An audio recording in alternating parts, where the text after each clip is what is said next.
Ayan na mga inday, mga guys, ang aking hapunan. O diba?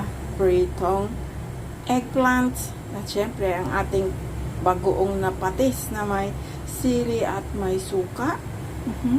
Ating pampano, deep fry pampano. Grabe.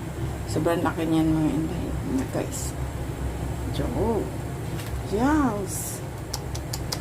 Grabe. Malaki po sa palad ko. Kainan na po tayo. Huwag kayong maglaway sa ulam ko. Grabe. Sarap po nito.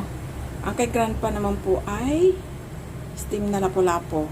Iluluto ko pa lang po siya. Ayan, nagpapakulo pa lang po ako ng tubig. Yun lamang po. Ingat po tayong lahat. God bless us all. Kainan na. Bye.